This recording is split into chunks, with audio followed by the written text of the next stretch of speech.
नमस्कार दोस्तों, अपने कैस्केड लोन यूज़ कर रहे हो, अच्छा बिजनेस कर रहे हो, आप बिजनेस को और भी आगे बढ़ाना चाहते हो, बड़ा करना चाहते हो, इसीलिए आपको कैस्केड लोन की ज़्यादा ज़रूरत है।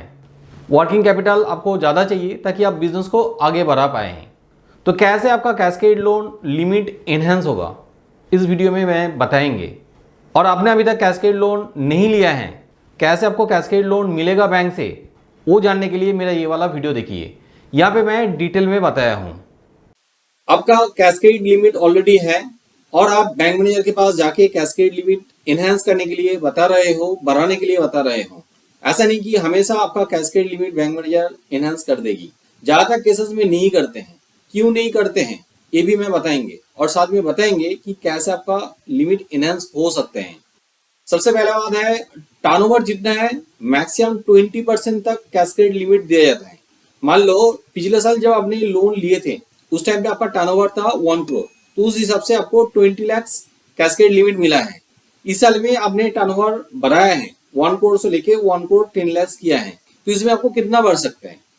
2 लाख ज्यादा से ज्यादा बढ़ सकते हैं। तो यहाँ पे बैंक मैनेजर सेटिस्फाइड नहीं होता है, बोलते हैं कि चलिए नेक्स्ट ईयर आप आ जाइए, थोड़ा सेल्स और भी बढ़ने के लिए दीजिए, मैं आपको अच्छा खासा लिमिट बढ़ा के देंगे।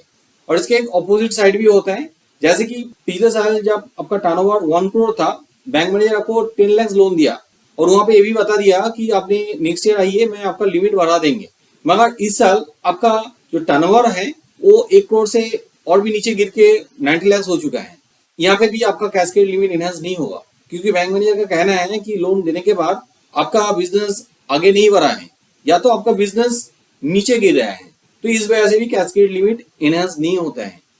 मेंटेनिंग द अकाउंट, आपको एग्जिस्टिंग जो कैस्केड लिमिट है वो आप यूटिलाइज सही तरह से नहीं कर रहे हैं, ट्रांजेक्शन सही तरह से नहीं कर रहे हैं, यहाँ पे आपका कैस्केड लिमिट नहीं भी हो सकता है। मैनेजर ये कहेगा कि जितना लिमिट आपको दिया गया है वो आप प्रॉपर्ली यूटिलाइज नहीं कर रहे हैं, ट्रांजेक्शन सही तरह से नहीं कर रहे हैं, तो मैं आपको लिमिट इंक्रीज करके करेंगे क्या?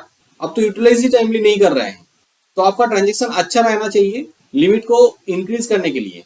Providing the stocks and data statement, सबसे ज्यादा कस्टमर यही गलती करते हैं। हर महीने स्टॉक स्टेटमेंट बैंक में डिपॉजिट करना होता है, बैंक मैनेजर उस स्टेटमेंट को आगे फॉरवर्ड करते हैं, उसको भी एक रिस्पॉन्सिबिलिटी रहता है टाइम टू टाइम रिपोर्ट आगे फॉरवर्ड करने के लिए।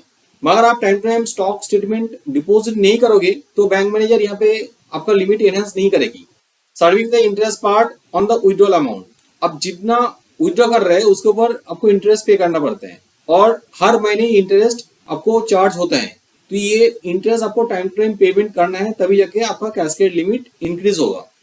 Maintain the records of inventory, debtors, creditors details, ये सारा डेटा आपको मेंटेन करना चाहिए और जितना सारा कॉस्ट डेटा हो रहा है वो भी आपको टाइम टू टाइम मेंटेन करना चाहिए, आपको बुक्स ऑफ रिकॉर्ड्स में रखना चाहिए। Rules and regulation of the return filing, income tax and GST, हमारे पास ऐसा कुछ कस्टमर्स आते हैं जिन्होंने time to time GST return नहीं भरते हैं। कभी कभी ऐसा भी हो जाता है कि 2-3 महीने 6 महीने तक रिटर्न नहीं भरा है और उन्होंने आके बोलते हैं मेरे को कैस्केड लोन कर दो या तो लिमिट को एनहांस कर दो, मेरा लिमिट एनहांस नहीं हो रहा है। यहाँ पे आपको लिमिट एनहांस नहीं होगा क्योंकि बैंक मैनेजर कहते हैं आप जीएसटी रिटर्न टाइमली भर नहीं रहे हो, पैसा नहीं दे रहे हो गवर्नमेंट को, तो गवर्नमेंट आपका जीएसटी कैंसिल कर सकते हैं, आपका बिजनेस भी बंद कर सकते हैं क्योंकि आप रूल्स को वायलेट कर रहे हो। अब मैं आपको लिमिट बढ़ा देंगे या तो कैस्केड लोन दे देंगे तो बैंक का पैसा डूब जाएगा। तो ये चीज आप जरूर ध्यान में रखिए, time to time GST return भरिए, कैस्केड लिमिट आपको एनहांस करना है। तो अपने कैस्केड लोन अच्छा से मेंटेन कर रहे हैं फिर भी आपका सीएमआर रैंक खराब हो या तो सिविल स्कोर खराब हो, उस केस में आपका कैस्केड लिमिट एनहांस नहीं हो सकते हैं। हम लोग ऐसा कुछ केसेस देखा है जहाँ पे कस्टमर को 10 लाख का लिमिट मिला है, सीसी लिमिट मिला है, कस्टमर ज्यादा टाइम वो पूरा यूटिलाइज करके रखते हैं, कस्टमर का चेक आता है तो ओवर लिमिट हो जाता है, उसके बाद फिर से पैसा डिपॉजिट करते हैं, मंथ का एंड में जाके उनका लिमिट है 10 लाख और उन्होंने यूटिलाइज कर लिया है 9,95,000। यहाँ पे मान लो बैंक का इंटरेस्ट 30th को चार्ज हुआ है 10,000, उनका जो अकाउंट में बैलेंस है वो बढ़ के 10,05,000 हो रहा है। कस्टमर भले ही वहां पे 2 तारीख को पेमेंट करके उस बैलेंस को रिड्यूस कर रहे हैं, फिर भी यहाँ पे सीएमआर रैंक खराब हो जाता है क्योंकि बैंक महीने का एंड में रिपोर्ट क्रेडिट ब्यूरो में भेजते हैं और यहाँ पे उनका लिमिट क्रॉस कर गया है, इस वजह से वहां पे एसएमएस शो करते हैं और ऐसे में आपका शो करेगा सिविल रिपोर्ट में, तो आपका सीएमआर रैंक खराब हो जाता है। तो इस केस में भी आपका लिमिट इनहेंस नहीं होगा। कुछ केसेस हम लोग ऐसे भी देखा है, कुछ कस्टमर का 10 लाख का लिमिट है, उन्होंने 8 लाख यूटिलाइज किया है और पूरा महीने कोई भी ट्रांजेक्शन नहीं किया। वहां पे बैंक का इंटरेस्ट चार्ज हुआ है, मान लो 10,000 वहां पे इंटरेस्ट चार्ज हुआ है और वो पैसा भी उन्होंने डिपॉजिट नहीं किया है। यहाँ पे भी एसएमए लग जाता है सिविल रिपोर्ट में। बैंक का कहना है भले ही उनका बैलेंस है अकाउंट में, लिमिट है वहां पे, मगर उन्होंने हमारा इंटरेस्ट चार्ज नहीं किया है, इसलिए हम लोग यहाँ पे एसएमए कर दिया हूँ। इसके वजह से भी सीएमआर रैंक खराब हो जाता है, सिविल स्कोर खराब होता है और यहाँ पे भी कैस्केड लिमिट इनहेंस नहीं होता है।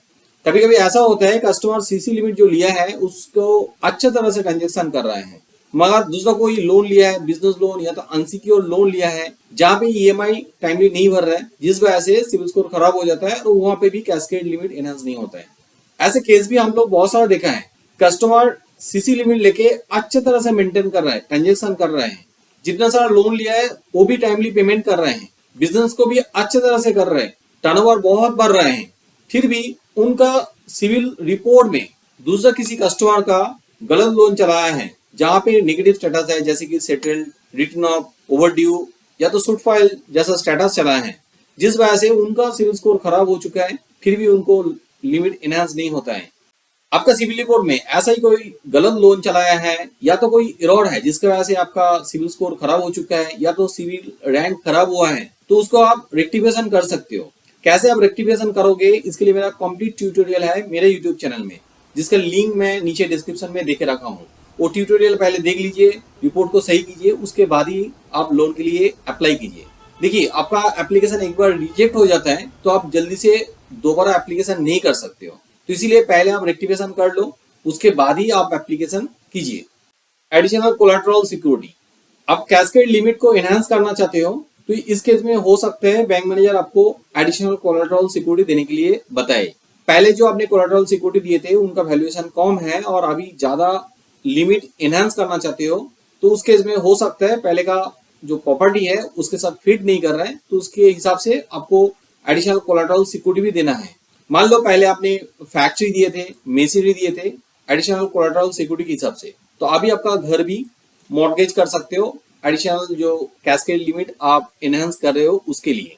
अब पहले से ही जो प्रॉपर्टी दिए थे उसका वैल्यूएशन बहुत ज्यादा है और लिमिट कम है और अभी आप एनहांस करने के लिए फिर से जाओगे तो हो सकता है कि उस केस में आपको एडिशनल सिक्योरिटी ना देना पड़े। कैस्केड लोन लिमिट एनहांस करने के लिए बैंक मैनेजर आपको प्रोजेक्टेड बैलेंस शीट और एस्टिमेटेड बैलेंस शीट देने के लिए बोल सकते हैं, जो सीए अटेस्टेड रहना चाहिए और वहां पे यूनिट नंबर भी चाहिए। मान लो इसके बाद भी आपको कैस्केड लिमिट एनहांस नहीं कर रहा है बैंक मैनेजर, तो उस केस में आप क्या करोगे?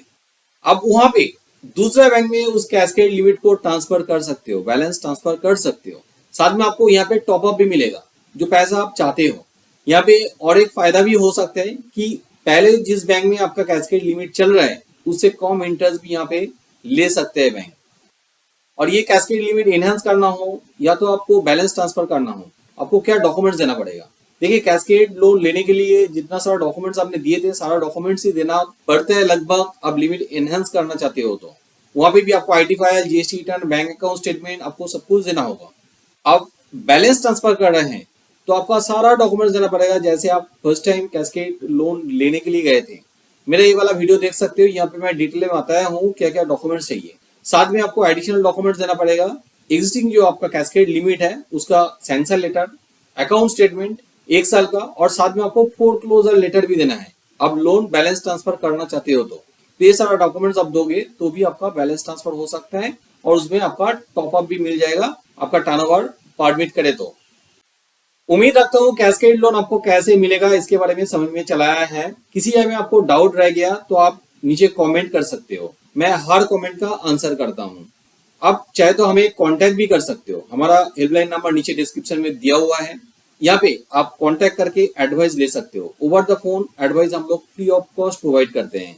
आप चाहे तो हमारा सर्विस भी ले सकते हो, कैस्केड लोन बैलेंस ट्रांसफर करना हो या तो कैस्केड लोन फ्रेज लेना है तो वो भी हम लोग करके देते हैं, उसके लिए भी हमें कांटेक्ट कर सकते हो। वीडियो अच्छा लगे तो जरूर लाइक कीजिए, मेरे चैनल को सब्सक्राइब कीजिए। मैं CIBIL score related, loans related videos regularly बनाता हूँ। और हाँ, जरूर बेल आइकन को दबा दीजिए ताकि आपको नोटिफिकेशन मिल जाए। वीडियो एंड तक देखने के लिए बहुत बहुत धन्यवाद।